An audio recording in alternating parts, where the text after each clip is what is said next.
इसके लिए हमें पुणे जैसे हमारे शहरों को प्रगति का, अर्बन डेवलपमेंट का सेंटर बनाना जरूरी है।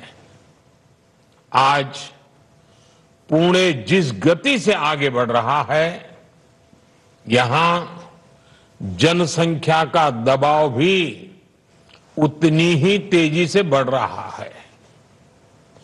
पुणे की बढ़ती जनसंख्या शहर की स्पीड को कम न करे, बल्कि उसका सामर्थ्य बढ़ाए। इसके लिए हमें अभी से कदम उठाने की जरूरत है। ये तब होगा जब पुणे का पब्लिक ट्रांसपोर्ट आधुनिक होगा।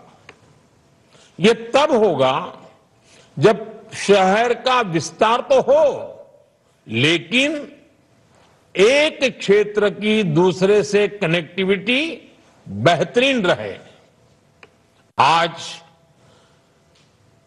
महायुति की सरकार इसी सोच और अप्रोच के साथ दिन रात काम कर रही है।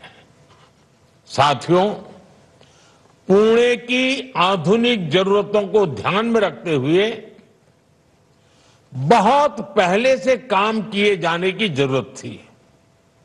पुणे में मेट्रो जैसा एडवांस ट्रांसपोर्ट सिस्टम बहुत पहले आ जाना चाहिए था, लेकिन दुर्भाग्य से बीते दशकों में हमारे देश के शहरी विकास में प्लानिंग और विजन दोनों का अभाव रहा। अगर कोई योजना चर्चा में आती भी थी, तो उसकी फाइल ही कई कई वर्षों तक अटकी रहती थी। अगर कोई योजना बन भी गई, तो भी एक एक प्रोजेक्ट कई कई दशकों तक लटका रहता था।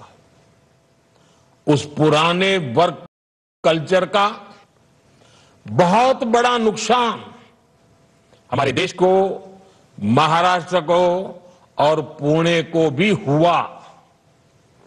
आप याद करिए, पुणे में मेट्रो बनाने की बात सबसे पहले 2008 में शुरू हुई थी, लेकिन 2016 में इसकी आधारशिला तब रखी गई जब हमारी सरकार ने अड़चनों को हटाकर तेजी से निर्णय लेना शुरू किया।